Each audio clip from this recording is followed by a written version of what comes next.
마음을 찢으라.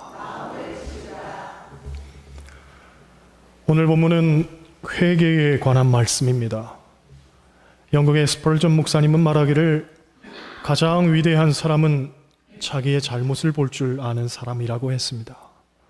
반면에 가장 교만한 사람은 자기가 스스로 겸손하다고 생각하는 사람이라고 했습니다.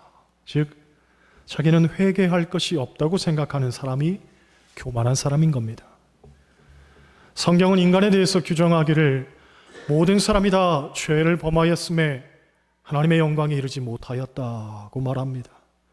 곧 사람은 누구나 죄인이기에 회개가 필요하다는 말이지요. 그러나 제일 어려운 게 회개입니다.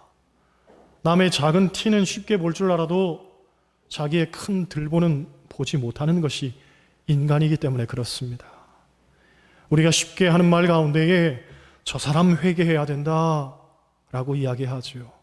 하지만 회개는 남이 하는 게 아닙니다. 내가 하는 겁니다. 우리가 예수님을 영접할 때에 깨닫게 되는 것이 내가 가장 큰 죄인이구나 하는 바로 그것입니다. 예수님 만나기 전까지는 대부분 그것을 잘 못 느끼지요. 저도 그랬습니다. 저는 어려서부터 사람들에게 늘 착하다, 모범적이다, 성실하다 그런 말 듣고 살았습니다. 친구들이 나쁜 짓 많이 하고 못되게 살 때에도 저는 그들과 달랐습니다. 여러분 보기에도 제가 그렇게 보이잖아요. 그렇죠? 그러니 세상에 나쁜 사람들이 얼마나 많은데 어떻게 내가 가장 큰 죄인일 수 있겠는가? 사람들이 저만큼만 살아도 세상은 아름답게 변하지 않을까? 그렇게 생각을 했습니다. 그런데 예수님을 만나고 보니까 그게 아니었어요. 성경을 보면 예수님이 만난 사람들 가운데 가장 못되고 가장 나쁜 사람이 누군지 아십니까? 예수님으로부터 가장 많은 책망을 받은 사람들 누굽니까? 바리새인들입니다. 예수님이 만난 사람들 가운데는 세리도 있고 강도도 있고 살인자도 있었습니다. 그러나 그들보다도 더 많은 책망을 받았던 가장 못된 사람들, 다름 아닌 바리새인들이었습니다. 예수님은 바리새인들을 향해서 화 있을진저 외식하는 바리새인들아 하고 수도 없이 책망하시고 심지어 저주까지 하셨죠. 왜 그랬습니까? 이유는 하나였습니다. 바리새인들은 생각하기를 자기는 무척 의로운 사람인데 반해 세리는 아주 더러운 죄인이라고 정죄했기 때문입니다. 곧 나는 회개할 것이 없는 사람이라고 생각하는 바로 그것이 예수님으로부터 큰 책망을 초래한 이유였던 거지요. 그런 맥락에서 예수님을 만나고 보니 제가 바리새인이었던 거지요. 소위 나만큼만 하라 그래 그렇게 생각했던 사람, 그런 저를 보면서 예수님이 얼마나 마음 아파하셨을까, 아니 얼마나 책망하셨을까 생각하니 너무 부끄러운 겁니다. 안타깝게도 교인들 중에도 그런 사람 많이 보지요. 교양도 있고 품위도 있고 나름 열심도 있습니다. 그러다 보니까 죄인을 대할 때면 마치 벌레 보듯 보면서 찡그리고 마음으로 정죄하는 사람들 있지요. 너 같은 인간이 교회는 왜 다니냐? 이 이중적인 인간아, 왜 그렇게 형편없는 삶을 사냐?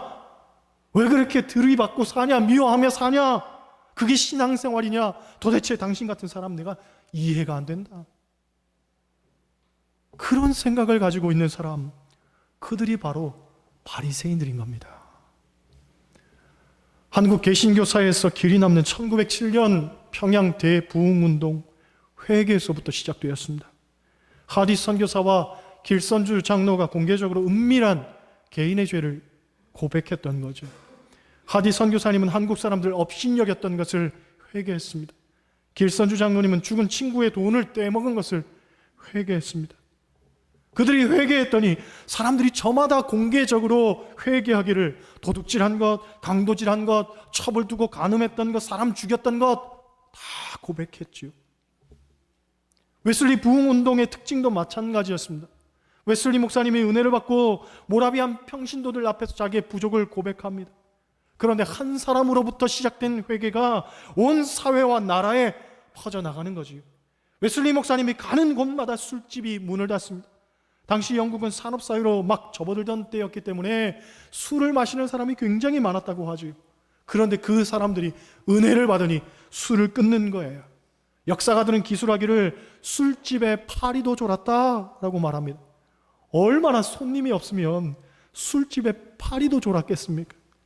회개의 역사가 나타나니까 사회적 성화가 이루어지더라는 거예요. 조나단 에드워드 목사님을 중심으로 일어났던 미국의 영적 대각성 운동도 마찬가지였습니다. 당시 미국은 노름하는 사람들이 많았다고 하는데 그들 모두 다 회개하고 도박을 끊었다고 하죠. 여러분, 우리 사회도 술과 도박이 만연해 있습니다. 특히나 시골에서 농한기가 되면 술 마시고 화투 치는 사람들 넘쳐난다고 하죠. 술 마시는 사람들에게 술 마시지 말라고 말하면 들은 척도 안 합니다. 화투 치는 사람들에게 화투 치지 말라고 이야기하면 싸움만 할 뿐입니다. 그러니 술도 도박도 결국은 성령께서 역사하셔야 되는 문제입니다. 회개하고 하나님 앞에 엎드리면 세상적으로 그렇게 좋아하던 것들로 다 끊어지는 것이요. 우리 교회도 신앙생활하고 담배 끊는 분들 얼마나 많습니까? 아무리 담배 끊으라고 이야기해도 못 끊습니다. 그러니 담배를 끊으라고 말할 게 아니라 성령을 받으라고 말해야 할 것입니다. 어떤 집사님의 고백입니다.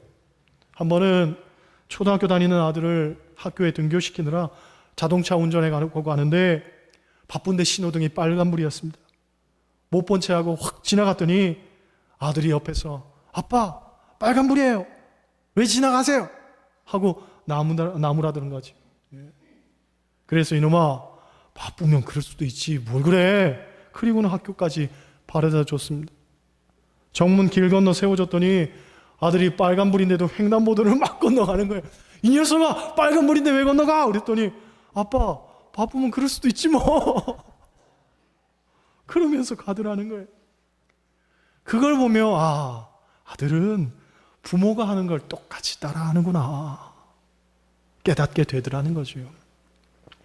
어찌 보면 회개란 건 바로 그것입니다. 문제의 원인을 남에게서 찾는 게 아니라 나에게서 찾는 거예요. 내가 문제인 거예요. 제가 아는 목사님이 신학교 다닐 때에 기도 많이 하는 선배가 있었다고 합니다.